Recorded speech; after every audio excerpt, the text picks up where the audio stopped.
नमस्कार शेतकरी मित्र हो, मी Nagesh Dhanvantari distributor private limited करून मुक्काम पोस्ट उपळा खुर्द तालुका माडा जिल्हा सोलापूर येथे युवराज शिवाजी हवालदार यांच्या कोथिंबीरच्या प्लॉटवर आलेलो आहे। सर तुमचं नाव सांगाल का? युवराज शिवाजी हवालदार।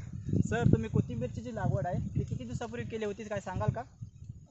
आम्ही हा आमचा साधारणतः अर्ध्या एकराचा कोथिंबीरीचा प्लॉट आहे, तुम्ही पाहू शकता। आम्ही साधारण 1 महिन्यापूर्वी म्हणजेच 20 तारखेला आम्ही कोथिंबीरीची लागवड केलेली आहे। सर तुम्ही जी कोथिंबीरची लागवड केली आहे सुंदर पद्धतीने लागवड केलेली आहे, त्या कोथिंबीरची लागवड करताना तुम्ही RPSचे काय प्रमाण वापरले होते का त्यामध्ये? सर तुम्ही दिलेल्याप्रमाणे आम्ही RPSचे बियाणे म्हणजे धन आम्ही RPSच्या औषधामध्ये मिक्स केले आणि नंतर हे गादी वाप्यावरती आम्ही त्याची पेरणी केलेली आहे। किती दिवसामध्ये साधारणतः हे पीक उगवलं असेल? साधारण त्यानंतर आम्हाला 10 दिवसांनी सगळी कोथिंबीर पूर्णपणे सगळी आलेली आहे। कोथिंबीर उगवल्यानंतर तुम्ही RPS 76चे काय कोणता स्प्रे वगैरे केला होता का यावर?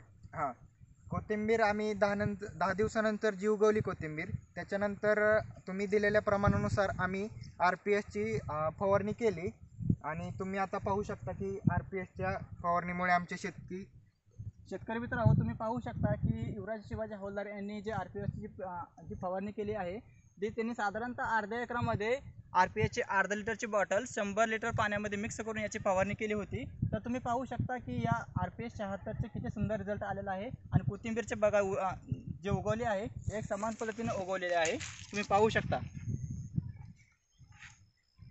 सर तर तुम्हाला या कोथिंबीरच्या सुंदर प्लॉटवर तुमचं किती अपेक्षा आहे की तुम्हाला यामधून किती पेंड्याचे उत्पादन निघू शकतं?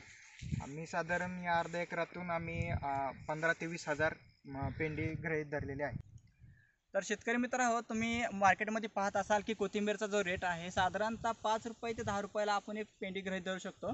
तर युवराजजीने जसं सांगितलं की त्यांच्या अर्ध्या एकराच्या प्लॉटमध्ये 15,000 ते 20,000 पर्यंत कोथिंबीरच्या पेंड्या निघू शकतात। तर तुम्ही पाहू शकता की या अर्ध्या एकराच्या प्लॉटमध्ये जवळजवळ 1 लाख ते 1.5 लाखाचे उत्पादन आपण काढू शकतो। तर एका महिन्यामध्ये आपण कोथिंबीरचे रोप पाहू शकता की कोथिंबीर किती अशी वाढलेली आहे, किती झुपकेदार पेंड्या वगैरे दिसत आहेत। तर सर तुम्ही RPS 76 बद्दल शेतकऱ्यांना काय सांगू शकाल की ह्या प्रोडक्टबद्दल? आम्ही यापूर्वी जे RPS 76 पूर्वी आम्ही जे रासायनिक यूज करायचो त्याच्यामुळे आम्हाला काही उत्पादनात काही फरक जाणवला नव्हता, रोगराई पडत असे। पण RPS 76 यूज केल्या